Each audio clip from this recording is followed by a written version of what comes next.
Bugeye guys, this is our best Bugeye ever. Why? Because it's electric. Oh my God, all you exhaust lovers.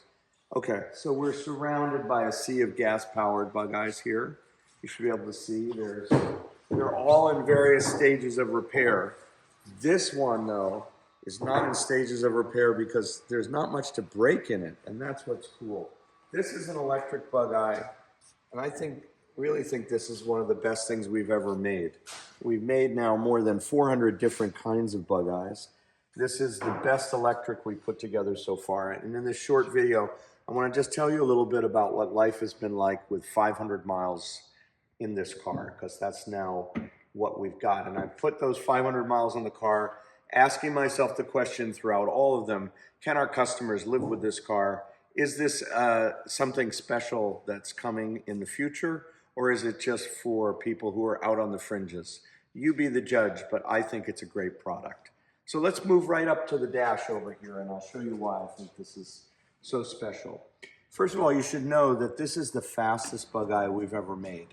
It is probably 0 to 60 in about 8 seconds.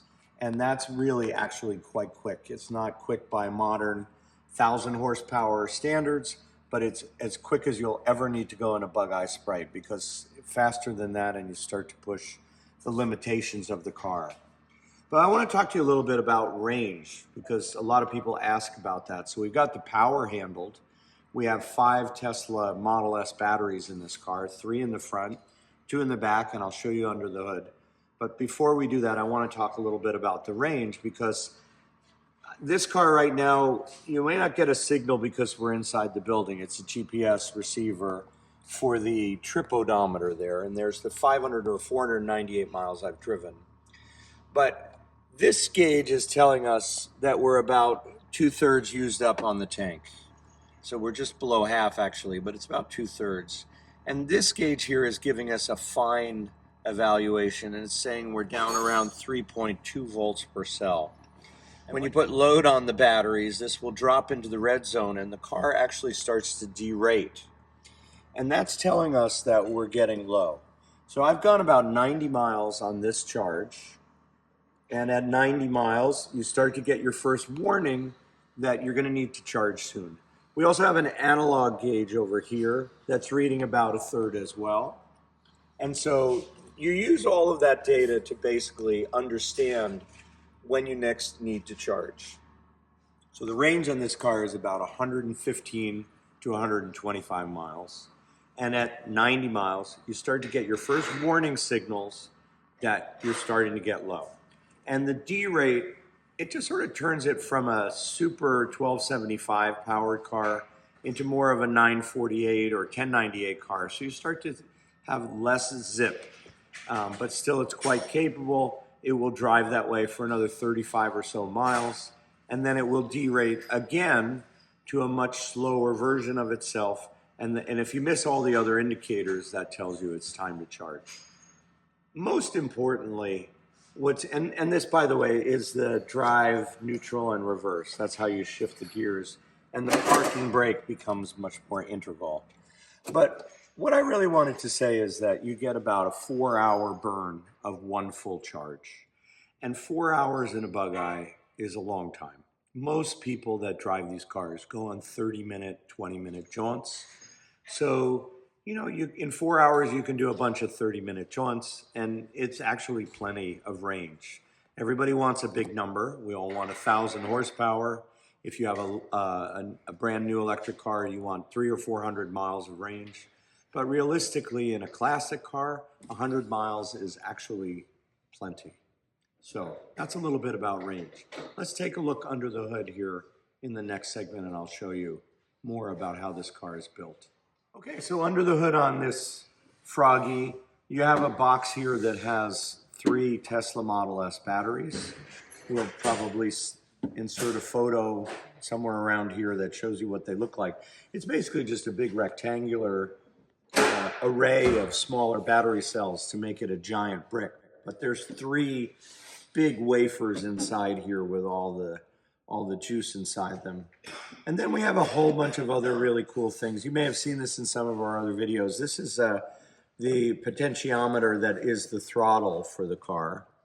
And we've used a very analog cable from the stock throttle. The stock throttle cable assembly here is feeding this fly-by-wire, if you will, potentiometer that's feeding the controller and telling it how much juice you want to send to the rear wheels. So this is kind of a custom thing that we built to make this all work. There's a disconnect here for the power. There's a heater box here with an electric element inside it. It's basically a hair dryer. We have a little fan here drawing air in, sending that air down through the stock heater element pathway, but inside here is an electric coil. So you have, instead of water inside here in a gas-powered Bugeye, you have an electric element. This is the controller here, the brains of the operation. You have chargers, inverter, you have a pump here for water coolant that cools the batteries all throughout the car. And then we even have the original fuse boxes, although we've doubled them. So we've tried to retain as much of the original car's DNA as possible. We're still using the original master cylinder, but we've plugged the clutch side. It's kind of a one-legged master cylinder so that we could use the original pedal box. And if you look inside the car, you'll see, of course, we've used the original headlight switch and the original wiper and heater switch. This is to activate that electric heater I described. We've left the washer pump, kept the original steering wheel, which operates an air horn. So all that is still very much just like a gas Bugeye. And then on the back shelf, we have a board here protecting the rear batteries, and then also the charging unit right here. So we've kept the original shelf, but we've blocked off access to the high voltage in the trunk. And then in the back, as I showed you earlier, this is the plug for the charger. This is the standard receptacle for a level 2 charger, and you would find this exact plug at any public charging station. This same plug is here, and this charger, which is kind of fun, if you really have range anxiety, you can bring this with you. This charger allows you basically to find a 220 plug anywhere in America, plug into it, and charge your Bugeye back up.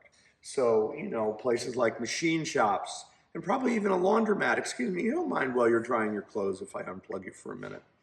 Anyway, anywhere where you can find a 220 outlet, a friend's house where they have a dryer in their garage, for example, you can plug in your car overnight. It takes about 5.5 hours to fully charge, or you could spend an hour and top it up. So these are all tools at your disposal if you wanted to get into the electric Bugeye lifestyle. My experience, having driven now probably more than 500 Bugeyes, and I own 4 different gas-powered Bugeyes, and we have Bugeye Sprite #1, which I've been driving that car regularly, and so I'm a huge fan of the gas-powered equation. It's a little bit unique to hear from me that I love the electric. So, you know, someone like me who's so invested in the essence of this car to be in love with this electric. But what I love about it is it's effortless, it's smooth, it's full of torque, it's very fast, and it's missing a lot of the things that we're constantly repairing on the gas-powered cars. You know, when we send a gas-powered car out to one of our customers, we spend a lot of time going through the systems that are prone to failure to make them as reliable as possible. And with this thing, I don't have the same worry. As long as you keep it charged, this should go for 100,000 miles without issue. So there's a lot to be said for this platform. We're working on another conversion. I'll show you that car next. Okay, this is the next electric Bugeye. And for those of you purists who find it perhaps sacrilegious that we're making electric Bugeyes, full disclosure, this car was basically going to the scrapper before it got rescued for an electric project in Iowa. And it's here now in Connecticut for us to convert it. And if you look inside here, you'll see why. A lot of cars that have been played with over the years, modified, it starts usually by modifying the tunnel.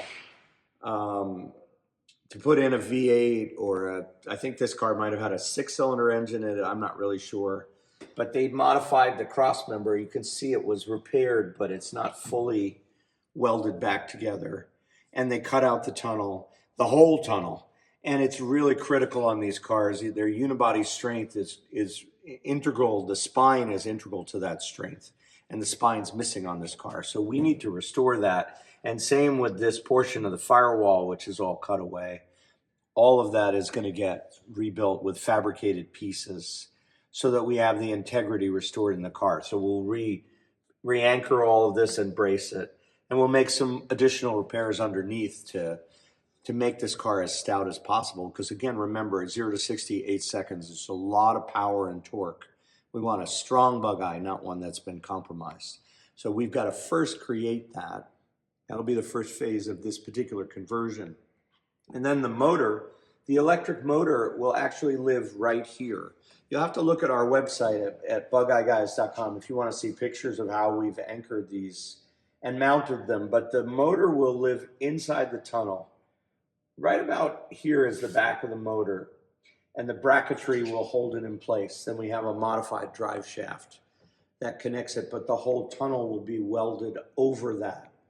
And so it'll all be kind of concealed underneath there. Anyway, and then he's got some custom, this came from the owner of the car. He's got his own glove box that he's built and some of the displays. He's also put the reverse neutron drive switch here on the dashboard. And he was less interested in the original ignition switch. And so he's just got a generic key switch in place, which is fine. That's his choice. So this will be the next electric Bugeye that we're building, and we'll bring you some updates as it comes together. And thank you for watching my endorsement of electric Bugeyes. If you want one built, please call us. We'd love to talk to you about it. And if you want your gas-powered Bugeye, of course, I don't know if you can see it in this video, but there's always about 20 gas-powered Bugeyes in our building in various stages of restoration, and we're happy to pick up your car anywhere in the country and bring it here for your punch list or modifications or a 5-speed conversion or disc brake conversion or whatever you may like. And thank you for watching today from Bugeye Guys.